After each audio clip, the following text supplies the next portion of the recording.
Hello po once again. Good morning, good afternoon, or good evening. Saan man kayong sulok ng mundo na nararating ng vlog na to, na vlog ni Lord. Sana po nasa mabuti kayong kalagayan sa oras na ito.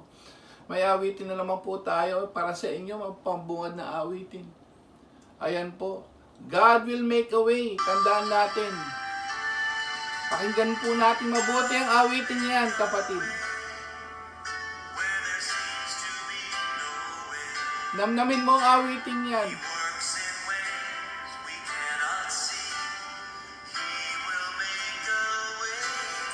Yes, He will make a way, kapatid.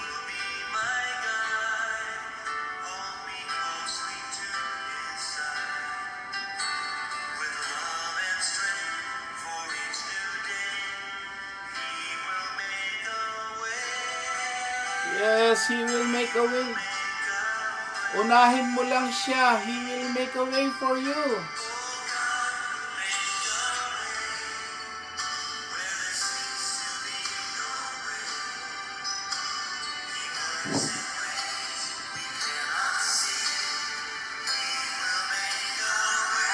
Yes.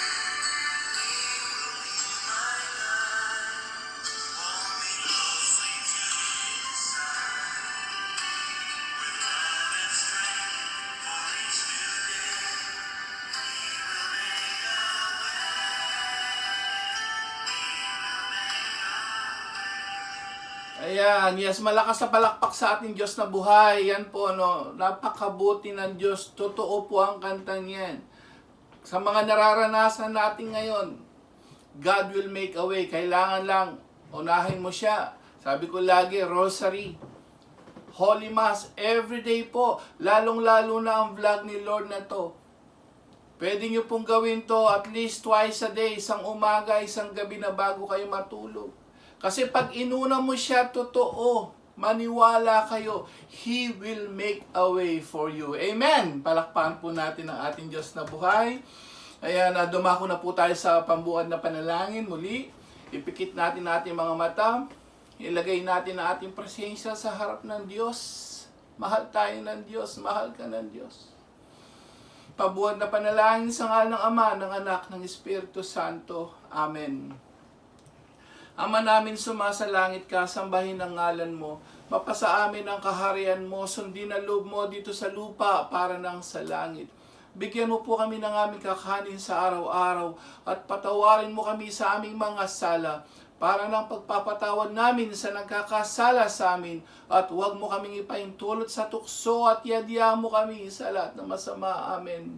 Para sa ating mahal na ina, Aba, Ginoong Maria, napupuno ka ng grasya, ang Panginoon Diyos ay sumasayo. Bukod kang pinagpala sa babae lahat at pinagpala naman ng iyong anak na si Jesus. Santa Maria, Ina ng Diyos, ipanalangin mo kaming makasalanan, ngayon at kung kami mamamatay. Amen.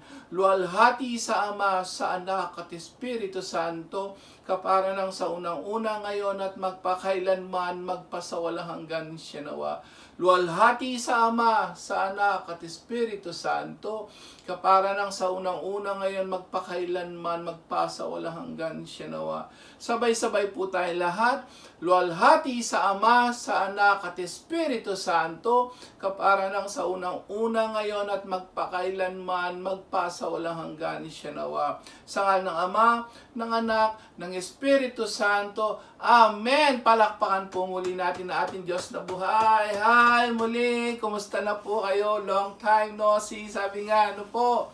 Kumusta po yung mga vlog natin? Nire-review nyo ba? Magmula topic 1 hanggang topic 17 na po tayo. At ngayon po, ito po ay topic 18 na.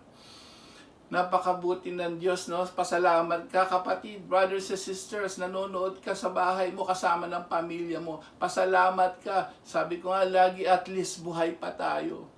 At least ligtas tayo. At least nakalapit tayo sa Diyos. Dahil siya lang mismo, siya lang po ang ating Diyos na buhay. Wala nang iba ang makapagliligtas sa'yo, makakahil sa'yo, financial blessings, at spiritual blessings. Siya lang ang makapagbibigay nito. Amen! Palakpakan po natin ang Diyos. Ayan, muli. Magpapakilala po muna tayo. Ito po ang lingkod ng Panginoon, si Brother Angel Santos, your Catholic Church Defender, lay minister po dyan sa Caloocan, lay servant of Jesus and Mary, Catholic Charismatic Healing Ministry, Bible preacher po ako doon. Hello po sa ating bishop dyan, si Bishop Ambos sa Caloocan, at ang aming kung saan po ako nagsuserve bilang lay minister o tinatawag nilang Holy Eucharistic Minister dito sa Japan. Ang tawag nila doon Holy Eucharistic Minister. Dyan po sa St. Joseph the Workman Parish, 4th Avenue, Caloocan. Hello po kay Father Abet Caballero, ang aming kura paroko dyan. Kumusta na po kayo? At ang aming head servant sa LSJM, si Ninang Carmen, Nanay Carmen de la Cruz, at sa lahat po ng mga charismatic movement, LSJM members, coordinators, elders, at lahat po ng mga charismatic movement sa buong mundo ang nararating ng vlog na to, na vlog ni Lord. Lahat po kayo, welcome po rito sa vlog ni Lord sa God's Healing Mission by Bro Angel Santos, ang ating YouTube channel. Amen. So don't forget, kaya gaya po ng sabi ko, kailangan na kailangan mo to, kapatid. Lalo na sa panahon na to, kailangan na kailangan natin ang salita ng Diyos. Morning at saka isang evening na bago ka matulog. Pag nilayan mo ang mga salita ng Diyos at magpa-pray over ka sa Kanya, ang kagandahan dito, kompleto po. Kompleto po siya. Please like and share this and subscribe and click the bell button po para for support, and at the same time para updated kayo. Support the God's Healing Mission. Ito lang po ang ating chance. Kapatid, please. This is our chance. May pag-asa pa. Kagaya ng sabi ko, maliligtas lang kayo. Seek ye first the kingdom of God and His righteousness, and everything will be added unto you. Uulitin ko, Holy Rosary, Holy Mass every day. At itong vlog ni Lord God na ginamit ako, mga salita ng Diyos at pray over, maniwala ka, kapatid. Ibibigay niya ang kahilingan mo. Amen! Palakpakan po natin ang ating Diyos na buhay muli. Bago po ako mag-umpisa sa ating topic number 18, gusto ko po magpuri muli sa ating Panginoon. Sabi nga, kailangan natin magpuri at magpasalamat. Totoo sa kakapanalangin na kakadasal. Totoo po. Magmula po noon, 1 month and a half na. 1 month and 2 weeks na po dito sa Okinawa, Japan. Maniwala po kayo't hindi. Kung sa ibang lugar dumarami, dito po hanggang ngayon, 0 na po ang coronavirus dito. Wala na pong bagong kaso ng coronavirus. Palakpakan po natin ang ating Diyos na buhay. Napaka-imposible, di ba? Kung tutuusin, ang dami ngayon, dumarami pa, pero hanggang ngayon po, yung pinapanalangin ko sa Diyos na sana wala na magkaroon ng bagong coronavirus case dito. Muli, tama ang sinasabi sa Santiago 5:16. Malaki ang nagagawa ng panalangin ng taong matuwid. For almost 8 years, kapatid, for almost 8 years. Kapatid, for almost 8 years. Talagang napatunayan ko ang kapangyarihan ng Diyos. Pag talagang kailangan na kailangan mo siya, lingkod ka niya, inuuna mo siya, ibibigay niya ang kahilingan mo. Amen! Palakpakan po natin ang ating Diyos na buhay. Ayan, welcome po sa ating pang-ilan na po to, topic number 18 na po, napakabilis ng panahon. Ano po yung topic number 18 naman natin? Kagaya na sabi ko, ngayon po nasa cleansing tayo. Okay? Nasa cleansing tayo dahil ito po, sabi ko nga, hindi lang healing, protections, financial, and spiritual blessings. Ito rin po ay education. Ito po rin po ay preparing for the second coming of Christ. Kagaya ng sabi ko, mismo si Jesus sinabi niya, Lucas 21:10-11, malinaw po lahat ng mga nangyayari ngayon. These are the signs of the second coming. We're preparing ourselves para talagang wala ka nang alalahanin, kahit dumating man siya ay handang-handa ka na. This is a preparedness. This is cleansing. Kaya po ngayon ang pag-uusapan natin sa topic number 18, I-review nyo lahat yung mga before natin, mapapansin nyo. Lahat po yan, lahat po yung cleansing na. Yung mga kasalanan naman. Diniscuss natin yung mga kung sino makakarating sa langit at kung sino naman po yung mga may impyerno. Ngayon po, i-discuss natin naman, ano naman ibang kasalanan naman na may kaligtasan ba? Anong ibig sabihin ko rito? Anong kasalanan naman na i-discuss natin sa topic number 18? Galit, poot, at hindi pagpapatawad. Tanong, may kaligtasan ba? Palakpakan po natin si Lord. Yun po, handa ka na ba? Yun po ang pag-uusapan natin. Siguro marami sa atin ngayon. Hanggang ngayon, marami na nag-aaway-away dahil sa pagkain, dahil sa pandemic. At maraming kaaway, malamang ikaw ngayon. Hanggang ngayon, for how many years? Hindi mo pa sinusuko ang buhay mo kay Lord at hindi ka pa nakaka-move on sa mga problema mo dati. Iniisip ng iba, alam ko. Iniisip ng iba, ay ano lang naman to no? Vinyal Sing, baka papasa ako sa purgatorio.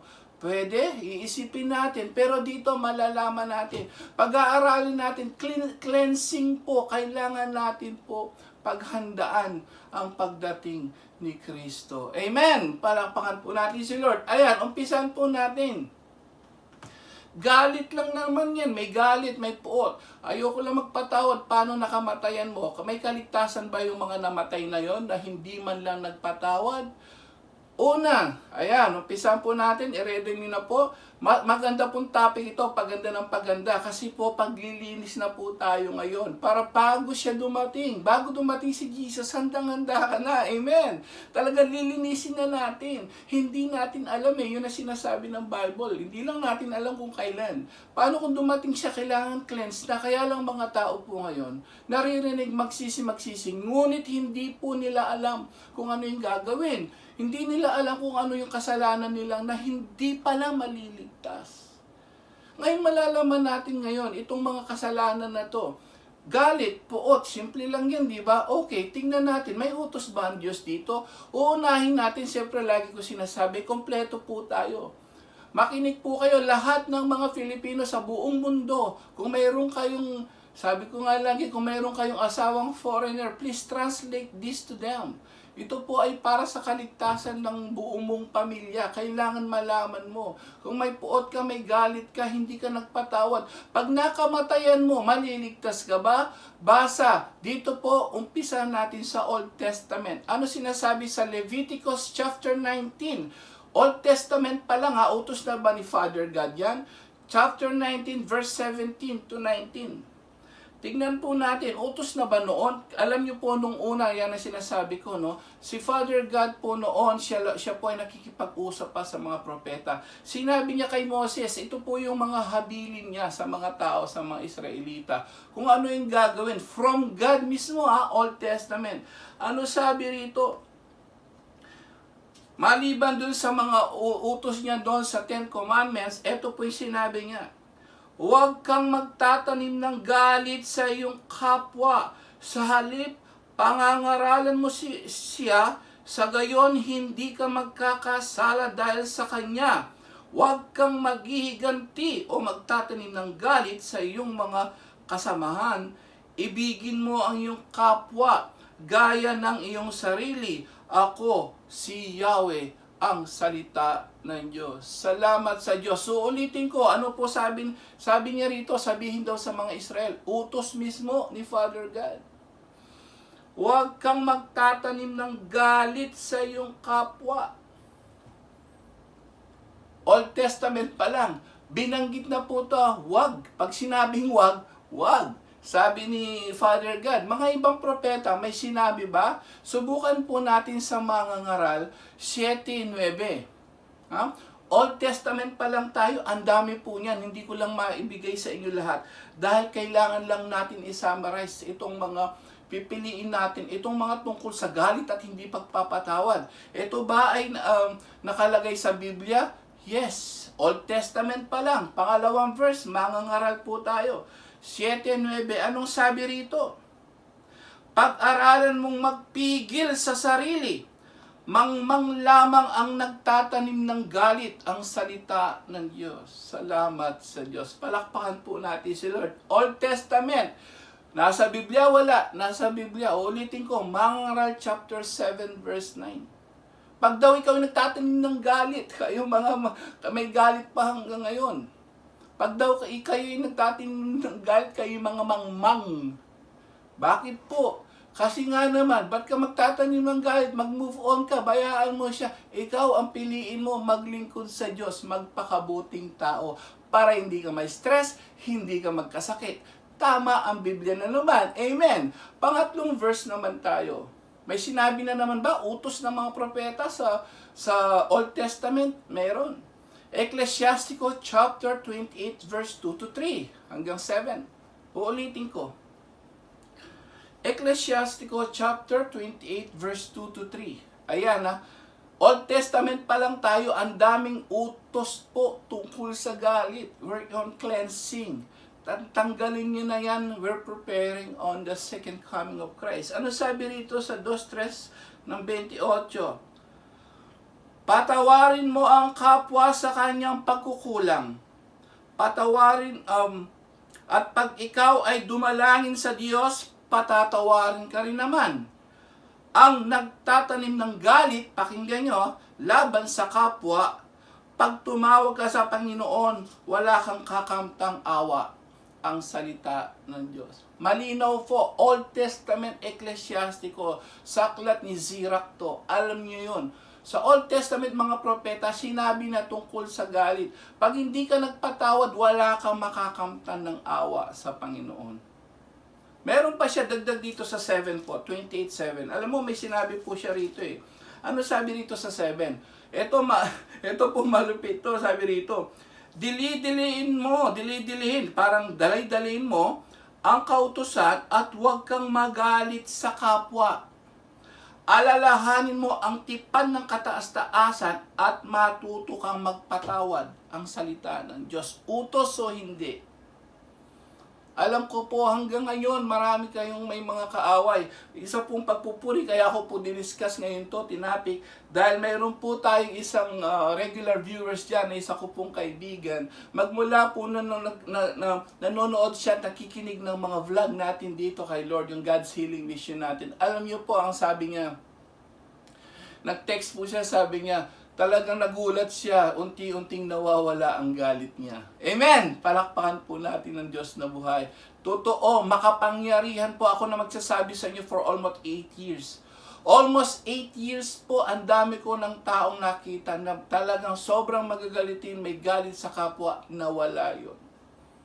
Wala pong ibang makakatanggal niyan, kundi ang Diyos na buhay. Amen? Ayan po, Old Testament. Punta tayo naman sa New Testament. Pagdating kay Jesus, Father God, Prophet, Old Testament, turo, magpatawad, huwag magtanim ng galit. New Testament ba, meron ba ring utos si Jesus? Ito yung delikado. Jesus is coming. Kailangan po natin ngayon pag-aralan ano ba yung mga utos niya para niya tayo iligtas, para hindi tayo mapagsarhan ng pinto. Ano sabi niya? New Testament tayo. Kinuha ko mismo yung mga sinabi mismo ni Jesus, mga kapatid. Marami pa yan sa Old Testament, hindi ko lang mabibigay sa inyo. Kulang lang ang oras. Pero, yun mga importante. Bawal, magpatawad ka daw. New Testament si Jesus mismo. Matthew chapter 5. Tingnan niyo ha. Matthew chapter 5, malinaw po to kapag ikaw ay may hinihiling sa Diyos. Si Jesus mismo nagsabi sa bibig ni Jesus na maghuhukom sa iyo, sa akin, sa ating lahat. Pagdating niya, ito po yung utos niya. Sinunod ba natin o hindi? Ito po utos niya. Ano sabi niya sa 5:23-24? Ano po sabi rito? Kaya't kung maghahandog ka sa Diyos, pagpupunta ka daw sa Diyos, or maglilingkod ka at maalala mo na may sama ng loob sa iyo ang kapatid mo, ayan na, iwan mo muna ang iyong handog sa harap ng dambana at makipagkasundo ka sa Kanya, saka ka magbalik at maghandog sa Diyos. Ang salita ng Diyos. Salamat sa Diyos. So pag maghahandog ka, ito po yung pupunta ka sa misa. Pag Holy Mass, bawal na bawal ang pumunta ka sa misa, may galit ka. Sabi niya, wag muna maghandog nga eh. Narinig niyo yun? Kailangan makipagkasundo ka muna. Bakit? Bakit naman? Ito po may connection sa dasal eh. Hindi naintindihan ng mga tao to eh. Ito may connection po kasi sa dasal. Kung naalala nyo, tingnan nyo, pag nagmimisa may lagi tayong dinadasal. Ano yon? Sa Lucas 11:1-4. Uulitin ko, Lucas 11:1-4. Sa misa po kasi ito eh. Yung alam nyo yun, lahat ng tao kung umaatin ng misa. Pero sabi ni Jesus, makipagkasundo ka. Look, si Jesus mismo po ang nagsabi rito. Pakinggan nyo po ito ha. Lucas 11. Naalala nyo, tinanong siya kung paano daw magdasal ng mga alagad. Tinanong po si Jesus, tinuro niya. Anong sabi ni Jesus? Ito po, araw-araw mong dinadasal. Anong sabi ni Jesus? Ito mas malinaw, kaya pinili ko ang Lucas 11. Mas malinaw siya. Ano sabi rito? Makinig po kayo lahat ha. Lahat po ng mga, ayan, yung mga, lalo na may mga galit ngayon. Yung mga nagsisimba na may galit, pakinggan nyo po to. Lahat po tayo mga Katoliko sa buong mundo. This is for everybody, all Catholics members, lahat po ng mga kapatid natin. Pakinggan nyo to. Lagi kayo nagdadasal. Kanina dinasal natin to. Tinuro ng ating Panginoong Jesus. Paano daw magdasal? Anong sabi niya rito? Sinabi ni Jesus, kung kayo'y mananalangin, ganito ang sabihin nyo. Alam nyo to, di ba? Ama namin, sambay nawa ang ngalan mo, magsimula sa una yung paghahari, bandang huli, ano sabi niya rito? Patawarin mo kami sa aming mga kasalanan sapagkat, pakinggan nyo to, lagi nyong dinadasal, sapagkat pinatatawad namin ang bawat nagkasala sa amin at huwag mo kaming iharap sa mahigpit na pagsubok. Ang salita ng Diyos. Salamat sa Diyos. Kapag isip-isip nyo yun, brothers and sisters, hello, mga charismatic dyan, mga lagi nagsisimba, lagi mong binabanggit, umaga pa lang, para ng pagpapatawad namin sa nagkakasala sa amin. That means, yung sinabi ni Jesus yun, bago ka daw maghandog sa dambana, anong dambana? Altar. Bago ka pumunta sa simbahan, magpatawad ka muna. Hello! Palakpakan natin ang Diyos. Jesus from His mouth. Paano kung hindi ka magpapatawad? Ano naman ang mangyayari? Brad, nakamatayan mo ngayon. Makinig po kayo, brothers and sisters. Pag hindi ka nagpatawad, ano bang parusa yan? May parusa ba dyan? Mateo, tingnan natin, 6:14-15. Naku, ito po ang hindi naintindihan ng mga tao. Mayroon po akong kilala, lagi ko sinasabi sa kanya, galit na galit siya sa asawa niya. Sabi ko, magpatawad ka, te.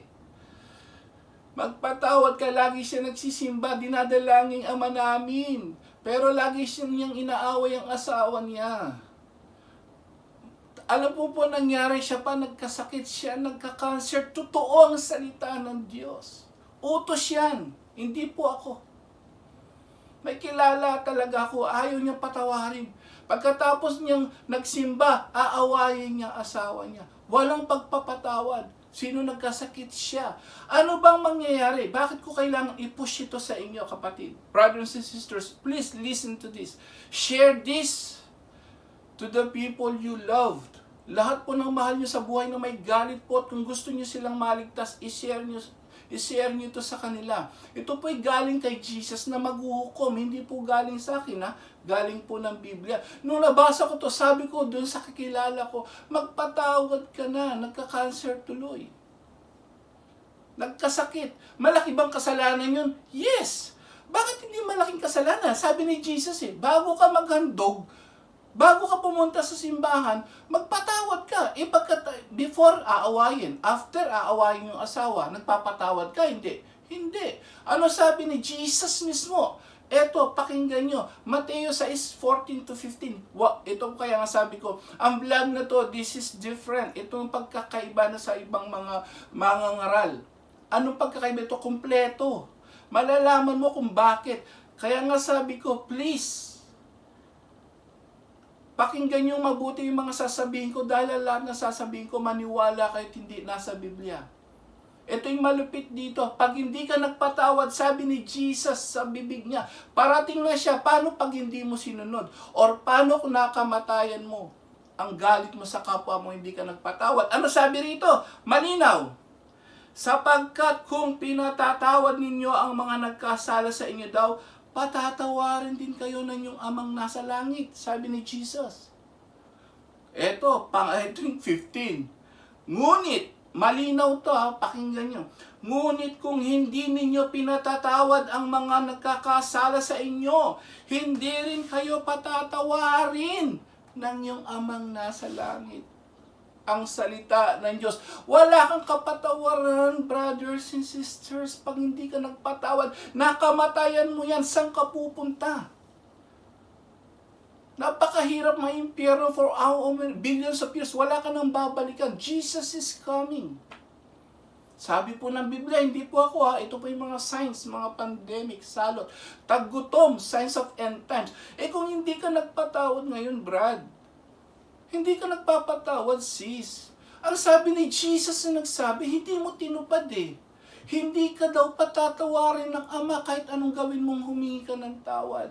Abay, sa Katoliko, naniniwala tayo sa purgatorio po. Imaginein mo, purgatorio, hindi ka rin papasa. Palagay mo, papasa ka sa purgatorio, hindi ka nga patatawarin daw ng Ama, sabi ni Lord Jesus Christ. Utos po to. Kapatid, mag-isip-isip ka ngayon kung may nakaaway ka.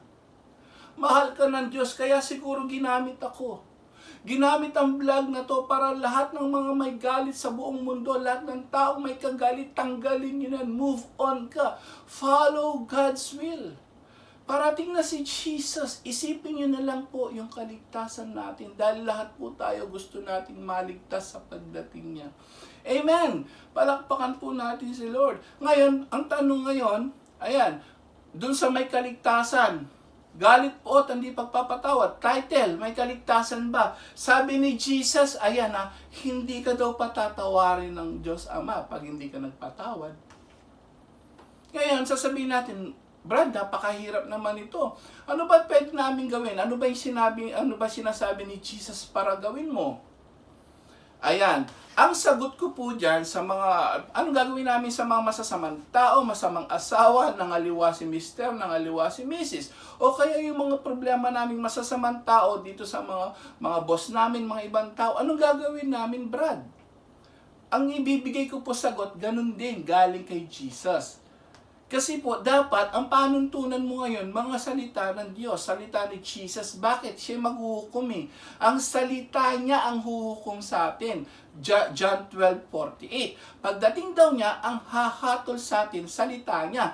Ayan ang salita niya. Ano daw ang gagawin natin? Doon din. Mateo 5. Tingnan naman natin, 43-44. Medyo malupit to.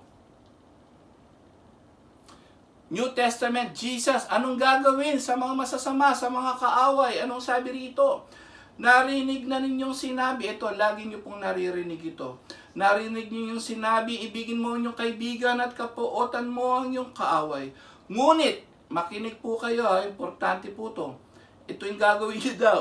Ito naman ang sinasabi ko sa inyo, ibigin ninyo ang yung mga kaaway at idalangin ninyo ang mga umuusig sa inyo. Ang salita ng Diyos. Salamat sa Diyos. Ano sabi?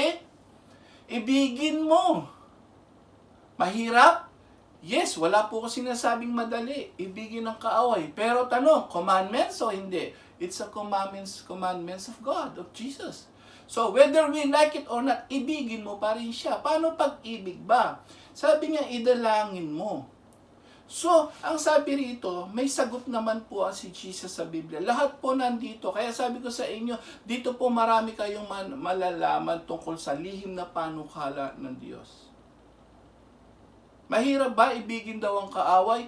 Yes, kung talagang ayaw mo sumunod sa Diyos, mahirap. Pero pag gusto mong sumunod sa Diyos, kagaya ni Jesus, pansinin niyo nung siya nakapako sa krus, kapatid. I-share niyo to, please, i-share, subscribe, i-click the bell button para po mag-support kayo rito dahil marami kayong malalaman dito, malibang sa healing prayers and pray over.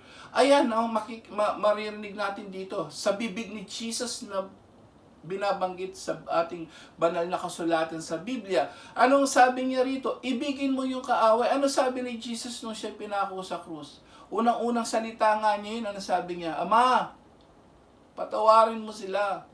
Hindi nila alam ang kanilang ginagawa. Dinalangin niya. Ginawa ni Jesus? Hindi. Ginawa. Pwede mong gawin o hindi? Pwede. Alam niyo, utos din po yan ni San Pablo sa Roma 12. Totoo po, sinabi rin sa Roma 12, sinabi rin ni San Pablo yan. Sabi rito tungkol sa mga kaaway, ito po sa mga kaaway natin. Sabi rito, sa 14 po ulitin ko, Roma 12:14 hanggang 19. Doon po mababasa natin kung anong gagawin sa mga masasamang tao, sa mga nakakaaway nyo. Ano sabi rito? Sabi rito, sa 14, idalangin ninyo ang mga umuusig sa inyo. Idalangin pagpalain at huwag sumpain ang salita ng Diyos. Huwag kang daw manalangin na masama sa mga kaaway. Hello? Idalangin nga, huwag mo sumpain siya. Alam niyo po yung ginagawa ko pag may umuusig sa akin bilang lingkod ng Diyos. Yun ang sinasabi ko, Lord, patawarin niyo siya, hindi niya alam ang kanyang ginagawa. Ganun po ang dapat ipanalangin nyo. Ipanalangin mo siya, sana makapagsisi siya, makapagbalik loob para pagpalain nyo. Ganun daw po ang gawin nyo sa mga kaaway nyo. Amen! Palakpakan natin ang Diyos. Mag-isip-isip ka ngayon. Ano ba yung gagawin mo? Si Jesus, sinabi niya yung gagawin mo. Panalangin lang. Manalangin ka para sa mga masasamang tao, asawa mo, kapatid mo, sino man. Manalangin ka daw. Huwag ka daw mag-isip ng masama sa kanya na magkaroon ng masama. Ipanalangin mo. Huwag mo siyang sumpain. Ito nga ang pinakamaganda, hindi nila nare-realize. Pag talagang matigas naman ang ulo niya, ano sabi niya sa Roma 12:19? Itong mga masasama, Brad, pinapangaralan namin kung ano-ano ginagawa na namin, ayaw pa. Kasi po, makinig po kayo sa 2 Thessalonica chapter 3 verse 13 to 15. Sabi po ni San Pablo ganito. Ang sabi niya mismo, kapag daw kayo may masamang tao, pangaralan mo. Pero wag mong ituring kaaway, kapatid. Ang salita ng Diyos. Salamat sa Diyos. Pangaralan. Sabi rin sa Leviticus chapter 19:17. Ano sabi nung una kanina? Old Testament pa lang. Father God, sinabi niya, pangaralan sila. Pero wag mong ituring daw kaaway. Amen. Malinaw? Pwede mong pangaralan. Siyempre, sino bang aabuso yon? Pangaralan mo. Sabi, alam naman ni Father God yan, at saka ni San Pablo, pangaralan mo, wag mong ituring kaaway. Sabi ni Jesus, ibigin mo siya sa pamamagitan ng panalangin. Pag daw nagutom, pakainin mo. Pero siyempre, pangaralan mo pa rin. Malinaw? Pangaralan, kaya nga buo po ang salita ng Diyos. Malalaman mo sikreto rito kung anong gagawin mo sa buhay para ka maligtas, kapatid. Anyway, pag hindi pa, sabi nga ng mga ibang tao, pag ang tigas pa rin ang ulo niya. Eto sabi niya, inaaway ka lagi. Ano sabi niya? Lalo na mga lingkod ng Diyos, pag inaway mo, marami na akong na-experience yan. Ano sabi rito? Mismo, San Pablo sinabi niya, pakinggan niyo sabi rito, mga minamahal kong kapatid, huwag kayong maghihiganti. Ipaubaya ninyo yan sa Diyos sapagkat nasusulat, akin ang paghihiganti, ako ang gaganti, sabi ng Panginoon, ang salita ng Diyos. Salamat sa Diyos. Narinig niyo yun? Ang Diyos ang bahala magparusa sa mga nang-aapi sa inyo. Kung totoo kayo tapat kayo, lingkod kayo ng Diyos, inaapi kayo, maniwala kayo. 8 years po, ang dami ko na na-experience dyan. Nang api sa akin, kung ano-ano sinasabi against sa akin sa paglilingkod ko po. Maniwala po kayo kung ano-anong masasama nangyari. Hindi ko naman pinanalangin. Totoo. Bakit? Totoo ang sinabi ng Diyos. Paghihiganti ka niya, pag talagang sila masama, sila na bahala. Kaya pag may nangaaway sa inyo, nanluloko sa inyo, hihingi siya ng tawad sa Diyos. Pag ayaw naman, lagi mo na lang sabihin sa kanila. Yung sinasabi ng Roma 12:19. Pakinggan nyo ito Roma 12:19. Forgiveness is yours, Vengeance is mine. Sa iyo pagpapatawad, sa akin ang paghihiganti. Roma 12:19. Tandaan niyo yung verse na yun ha. Pag may umaaway sa inyo, ang Diyos na bahala gaganti ron. Mas malupit, mas masakit yon pag ang Diyos ang gumanti. Amen! Palakpakan po natin ang ating Diyos na buhay. Hello! May natutunan? Ayan, yan po. Anong sasabihin mo sa kanila, sa mga kaaway mo? Ano sabi ni Jesus mismo? Ulitin natin. Ano ba yung topic natin dito? May galit, puot, mga hindi nagpapatawad, ano ba yon? Maliligtas ba? Ang sabi ni Jesus, sabi po niya, pag hindi ka nagpatawad, hindi ka patatawarin ng Diyos Ama. Anong gagawin? Ibigin mo siya sa pamamagitan ng panalangin na sana po siya po ay makapagbalik loob at patawarin siya. At pag hindi naman, anong gagawin? Pangaralan mo. Huwag mo siyang ituring kaaway. Malinaw? Ayan po, malinaw biblical po tayo lahat. Pangaralan, wag mong ituring kaaway. Ano ba yung last? Pwede pag ayaw niya talaga, matigas ang ulo niya, inaaway ka. Ano sabi ni San Pablo sa mga taga-Roma? Sabi niya naman, ang Diyos ang nagsabi din doon. Huwag kayong gaganti. Ang Diyos ang gaganti para sa iyo. Amen! Kakampi mo ang Diyos. Palakpakan natin ang ating Diyos na buhay. Ay, ayan. Napakaganda. Paano naman? Sige, nagpatawad na. Eto, pakinggan nyo mga brothers and sisters, napaka-importante nito. Nagpatawad na, may mga tao na pagpatawad ka na. Paano naman yung mga palamura? Hello? Mga malalaswang salita. Mga masasamang salita. May kaligtasan ba yon? Mahilig lang magmura. Venial sin lang ba yon? Purgatorio, pwede na ba yon? Yan ang susunod nating topic sa susunod na vlog. Amen! Palakpakan po natin si Lord. Ayan, dumako na po tayo sa healing prayer. Ayan, may natutunan ba? Kagaya ng sabi ko sa inyo, may pag-asa pa kapatid. Ito po ay cleansing. Preparing for the second coming of Christ. At pag siya inuna mo, sinunod mo ang gusto niya, ang gusto ng Diyos sa'yo, pagpapala. Lagi ko sinasabi sa inyo, ito po ay pagpapala ng karunungan, knowledge, wisdom, and at the same time, salvation, mga kapatid. Pero bago po ang lahat, sabi nga niya, bago tayo pumunta sa pray over, ayan po, tawagin nyo na yung mga tao dyan sa inyo. Lahat po kayo, magpe-pray over si Lord, hindi po ako. Ngunit sabi niya, ihingi mo muna ng tawad ang lahat ng mga nagawa mo kasalanan.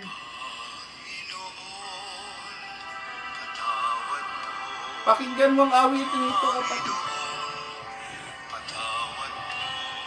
Kung mayroon ka man taong nakaaway noon pa hanggang ngayon, linisin mo na ang puso mo ngayon ng galit po at hinanakit. Ibigay mo na sa Diyos ang lahat. Hindi mo kaya yan. Ang Diyos ang bahala sa kanila. Ipagpasudiyos mo yan, kapatid. At ikaw ay maglingkod sa Diyos para ikaw ay pagpalain niya at pagalingin sa iyong karamdaman, proteksyon, financial blessings, at spiritual blessings ang ibibigay pa sa iyo ng Diyos. Ihingi mo na ng tawad ang lahat ng mga kasalanan mong ginagawa. Lord, patawad sa lahat ng aming nagagawang kasalanan. Linisin mo ang aming puso at kaluluwa, lahat ng galit o at hinanakit. Tanggalin mo sa aming utak, sa aming katawan, sa aming puso. Para po kami magkaroon ng kapayapaan, kabanalan, holiness, repentance. Para po pagdating ni Lord, handa na kami. Linisin mo ang aming puso at kaluluwa ngayong oras na ito. Pinagsisisihan na po namin ang aming makasalanan. Ngayong oras na ito, kapatid, nandito siya. Sinabi niya, 2-3 nagtitipon sa kanyang pangalan, nandito siya sa kalagitnaan ng ating Panginoong Jesus. Minamasdan ka niya, kapatid. Kung may galit at katanggalin mo na yan, ipagpasudis mo, patawarin mo. Hindi ka pwede magsimba, sabi ni Jesus. Hindi ka pwede magdandog sa dambana kung hindi ka pa nagpapatawad. Malaking kasalanan sa Diyos. Lord, ayaw namin mapunta sa dagat-dagatang apoy. Ayaw namin makamatayan ang aming galit. Dahil sabi mo nga, hindi kami patatawarin ng Ama pag hindi kami nagpatawad. Patawarin mo lahat ng mga nandito, mga televiewers. Live stream na yan, Lord. Patawarin mo kami lahat ng nandito. Linisin mo ating puso ngayong oras. Pinapatawad na namin ang lahat ng mga nagkasala sa amin. Isipin nyo ngayon, baka yan po ang dahilan kaya tayo nagkakaganito. Pandemic na yan, kaya tayo nagkakaganito dahil marami nag-aaway-away.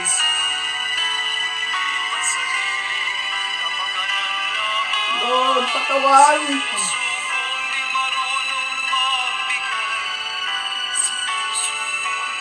Ayaw namin magkasala, ayaw namin maparusahan ang Diyos Ama. Patawad, Lord. Patawad po. Patawad. Ngayon nilinis na tayo ng ating Panginoong Jesus. Magpe-pray over po siya ngayon. Siya po ang nandito ngayong oras na ito. Maniwala ka't manalig. Nandito na po ang oras ng pagpapala, himala ng Diyos. Proteksyon sa COVID-19. Kaligtasan, financial and spiritual blessings darating ngayong oras na ito sa iyong buong pamilya. Kanang kamay mo ilagay mo sa ulo, kaliwang kamay. May karamdaman. Sabi ng Diyos, sabi ng Santiago 5:16, malaki nagagawa ng panalangin ng taong matuwid. Ngayon, alam ng Diyos kung ako'y matuwid. Bilang lingkod niya ginagamit niya. Ako'y nagpapakumbaba at nagpapagamit sa iyo, O Lord Jesus. I-bless mo ang lahat ng mga taong nandito ngayon sa live stream. Manakikinig na nanonood ngayon sa kanilang cellphone. I-bless mo po sila, Lord. Patawad kung ano na nagagawa nila kasalanan. Huwag mga masamang espiritu na sa tahanan nila ngayon, masamang espiritu ng galit, puot, pinanakit. Inuutosan kita ngayon lumayas ka sa pangalan ni Jesus. Sa pangalan ni Jesus. Sa pangalan ni Jesus. May dinadalangin po sila ngayon, lahat ng mga nakikinig sa buong mundo, lahat ng mga nakikinig ngayong oras nito, kaligtasan sa kanilang buong pamilya. Mga magulang, mga anak, mga kamag-anak, iligtas mo po sila sa kapahamakan ng COVID-19 na yan. Lord, protectionan niyo sila. Bigyan mo sila ng financial at spiritual blessings, material, physical na kagalingan ng mga kamag-anak nila. Pag dinadalangin namin kung sino man na nandito ngayon sa live stream na yan, na nakaharap po sa cellphone niya. Lord God, hinihiling ko po bilang hinilingkod. Pagaling mo siya sa kanyang karamdaman na iligtas mo siya sa kapahamakan. Bigyan mo siya ng mahabang buhay. Sa pangalan mo, Jesus. Sa pangalan mo, Jesus. Sa pangalan mo, Jesus. Be healed. Be healed. Be healed in the name of Jesus Christ of Nazareth. In the name of Jesus Christ of Nazareth. In the name of Jesus Christ of Nazareth. Namnamin mo ang banal na espiritu niya mula ulag ang talampakan. Ibe-bless ka niya, kapatid. Ibe-bless ka ng ating Panginoon ang banal na espiritu ang pinadala niya. Thank you, Jesus. Thank you to the Holy Spirit. Thank you, Lord. Thank you, Jesus. Maraming salamat. Kung may naramdaman kayo pong malamig o mainit, yan po yung banal na espiritu, maniwala kayo.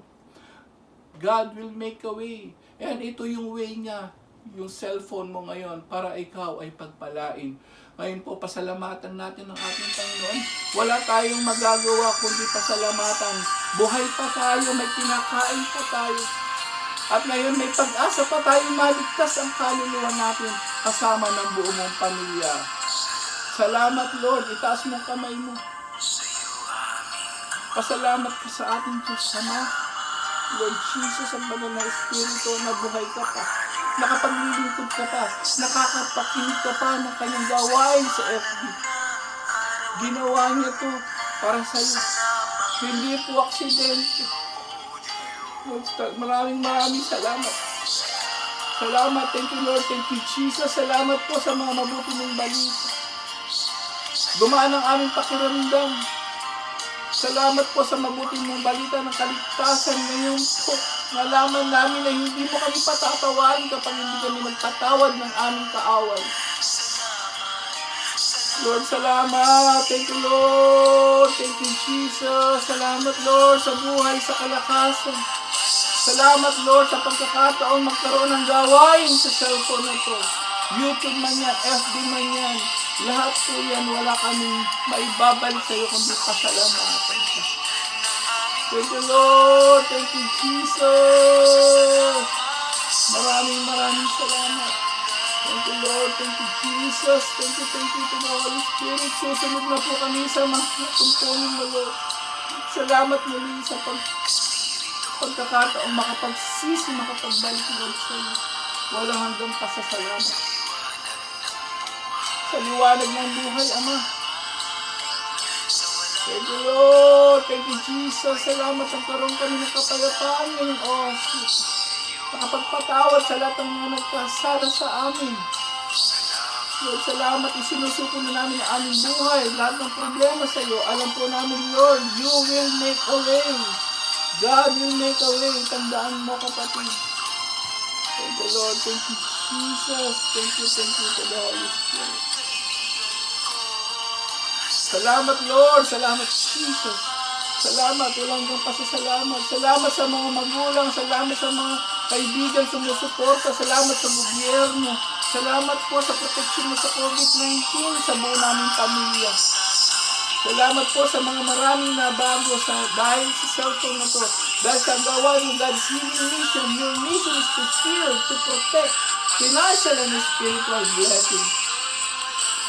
Salamat, Lord. Thank you, Lord. Thank you, Jesus. Thank you to the Holy Spirit. Ayan, once again, kagaya na sabi ko po, no? God will make a way. Totoo po. Kung ngayon, dahil sa kakapanalangin, dahil sa inuuna namin ang Diyos na buhay, Rosary, Holy Mass, at ang vlog na to, unahin niyo po, God will make a way. Tandaan po natin na please like and share this. Bilang suporta po, i-share nyo and subscribe and click the bell button para maging updated kayo. Bilang suporta na lang po at pagmamahal sa kapwa, i-share nyo to sa buong mundo, sa lalong-lalo na sa mga taong alam nyong may kagalit. Marami siya matututunan. Sigurado po ako diyan. Marami na pong tao ngayon, alam ko, na nakikinig at mga followers na viewers na to. Tandaan po natin ang sinasabi sa Aklat ng Pahayag 1:3. Maliwanag po yun. Anong sabi ni San Juan? Kagaya na sabi ko po, malapit na siyang dumating. Ano sabi rito? Gusto mong maging mapalad, kapatid? Gusto mong maging mapalad? Anong sabi rito ni San Juan? Malapit na siyang dumating si Jesus. Ano sabi rito? Mapalad ang bumabasa sa aklat na ito, ang mga nakikinig sa hulang inihahayag nito at tumutupad sa nasusulat dito, sapagkat ang lahat ng ito'y malapit ng maganap ang salita ng Diyos.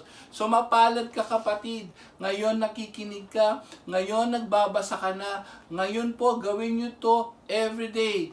Umaga at saka gabi, gawin nyo to araw-araw, mga kapatid. Maniwala ka, there is power in the Word of God. Ikaw ay pagpapalain, ikaw ay bibigyan ng proteksyon, financial, material, physical, at spiritual blessings ay darating sa inyo. Amen! Palakpakan po natin ang ating Diyos na buhay. Ayan, muli, sa susunod na pagkikita natin, napakaganda na uli ng topic natin. Ano yon? Tungkol sa mga pagmumurayan, mga malalaswa salita ba, masasama salita ba, may kaligtasan din ba yan? Ayon po sa Biblia, pag-aralan natin. Amen. Sa ngalan ng Ama, ng Anak, ng Espiritu Santo. Amen. See you next vlog po. Ingat po kayo. Be safe.